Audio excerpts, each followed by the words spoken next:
আচ্ছা, যদি বলা হয় যে আধুনিক অটোমেশনের শুরুটা আজকের দিনে নয়, বরং বহু বহু বছর আগে, এর শেকড় এমন এক সময়ে আর এমন এক জায়গায় লুকিয়ে আছে যা হয়তো আমরা কল্পনাও করতে পারব না। চলুন সেই অসাধারণ গল্পের গভীরে ডুব দেওয়া যাক। ভাবতে অবাক লাগে, তাই না? নবম শতাব্দীর একটা যন্ত্র, আর সেটা প্রোগ্রামেবল। এই প্রশ্নটাই কিন্তু আমাদের আজকের আলোচনার মূল কেন্দ্রবিন্দু। আর এই একটা প্রশ্নের উত্তর খুঁজতেই আমরা এমন এক জগতে চলে যাব যেখানে শত শত বছর আগেই প্রকৌশলের অবিশ্বাস্য সব কাণ্ড ঘটছিল। তো কোথায় ঘটেছিল এই অবিশ্বাস্য ঘটনা? এর জন্য আমাদের ফিরে যেতে হবে নবম শতাব্দীর বাগদাদে, ইসলামিক স্বর্ণযুগের একেবারে প্রাণকেন্দ্রে। আর আমাদের গল্পের মূল চরিত্র হলেন তিন ভাই, যারা আক্ষরিক অর্থেই ভবিষ্যতের প্রকৌশলকে নতুন করে গড়েছিলেন। ইসলামিক স্বর্ণযুগের সেই সময়ে এই তিন ভাই, যাদেরকে একসাথে ডাকা হতো বনু মুসা বলে, তারা ছিলেন সময়ের চেয়ে অনেক এগিয়ে।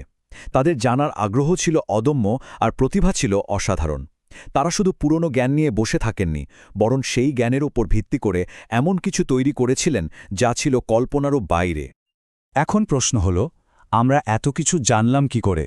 তাদের সমস্ত কাজ, সমস্ত অভাবনীয় উদ্ভাবনগুলো খুব যত্ন করে একটা বইয়ে লিখে রাখা হয়েছিল। বইটার নাম কিতাব আল হিয়াল, মানে চমৎকার যন্ত্রের বই।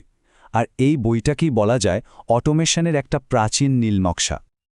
আচ্ছা, স্বয়ংক্রিয় নিয়ন্ত্রণ বা অটোমেটিক কন্ট্রোল বলতে আসলে কি বোঝায়? সোজা কথায় এমন একটা সিস্টেম বা যন্ত্র যেটা চালানোর জন্য মানুষের সরাসরি কোনো সাহায্যের দরকার হয় না, এটা নিজে নিজেই চলতে পারে।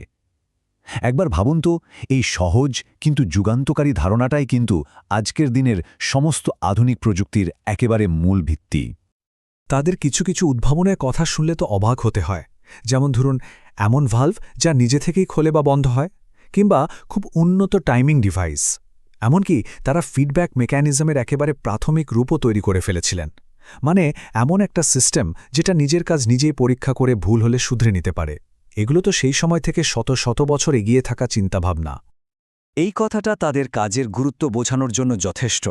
তারা আসলে এমন একটা ভবিষ্যতের ভিত্তি গড়ে দিয়েছিলেন যেখানে যন্ত্রগুলো মানুষের সাহায্য ছাড়াই নিজেদের কাজ নিজেরা করে নিতে পারবে। কি অসাধারণ একটা ভিশন, তাই না? তাদের সবচেয়ে বিখ্যাত আবিষ্কার কোনটা ছিল জানেন? একটা স্বয়ংক্রিয় বাঁশিবাদক। ভাবা যায়, যন্ত্রটা চলত বাষ্পের শক্তিতে, আর সবচেয়ে অবাক করার মতো বিষয় হলো এটাকে বিভিন্ন সুর বাজানোর জন্য প্রোগ্রাম করা যেত। হ্যাঁ, ঠিকই শুনছেন, প্রোগ্রাম করা যেত।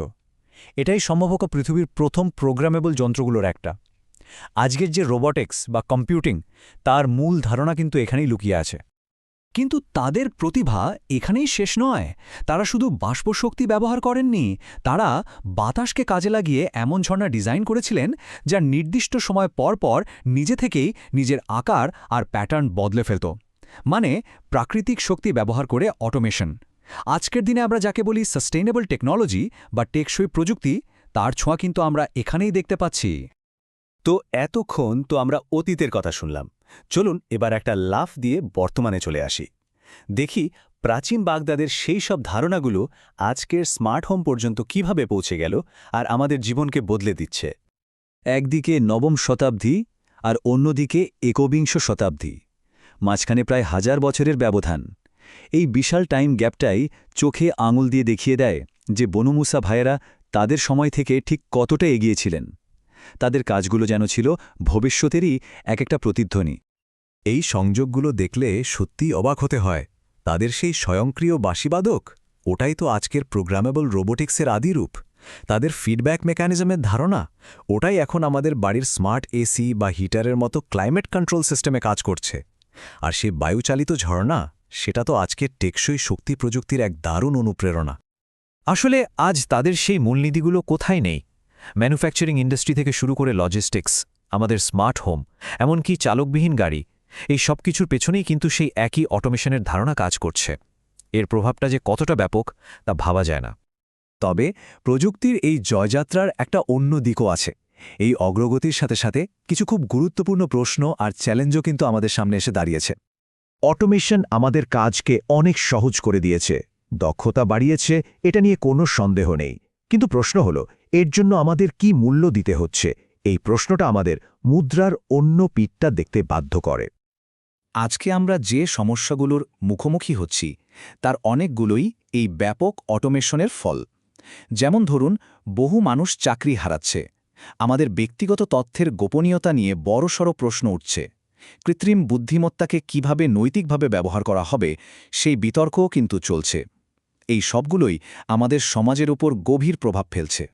এত কিছুর পরেও এই পুরো গল্পটা আমাদের একটা জায়গায় এসে দাঁড় করায়। এটা শুধু প্রযুক্তির গল্প নয়, এর চেয়ে অনেক বড় কিছু। এটা হলো মানুষের অফুরন্ত কৌতূহল আর তার শক্তির গল্প। বনু মুসা ভাইদের এই যে অবিশ্বাস্য কাহিনী, এটা আসলে কি প্রমাণ করে? এটাই প্রমাণ করে যে মানুষের জানার আগ্রহ আর নতুন কিছু তৈরি করার ক্ষমতার কোনো সীমা নেই। আর এই শক্তিটাই তো যুগ যুগ ধরে আমাদের সভ্যতাকে সামনে এগিয়ে নিয়ে গেছে। তাদের এই যাত্রা আমাদের আরও একটা জরুরি কথা মনে করিয়ে দেয়। দেখুন, প্রযুক্তির সাহায্যে পৃথিবীকে বদলে দেওয়ার ক্ষমতাটা অংশম বড় একটা শক্তি। আর এই শক্তির সাথেই কিন্তু আসে এক বিরাট দায়িত্ব। শুধু নতুন কিছু আবিষ্কার করলেই চলবে না, সেটার প্রভাব ভালো হবে না খারাপ সেটাও আমাদেরকেই ভাবতে হবে। আর এখানেই বনু মুসা ভাইদের রেখে যাওয়া উত্তরাধিকার আমাদের একটা শেষ প্রশ্নের মুখোমুখি করে। আজ থেকে 1000 বছর পর আমাদের সময়ের উদ্ভাবনগুলো কোন নতুন বিস্ময়ের জন্ম দেবে? আমরা আজ যা তৈরি করছি তা আগামী পৃথিবীর জন্য কেমন একটা উত্তরাধিকার রেখে যাবে? প্রশ্নটা কিন্তু ভাবার মতো।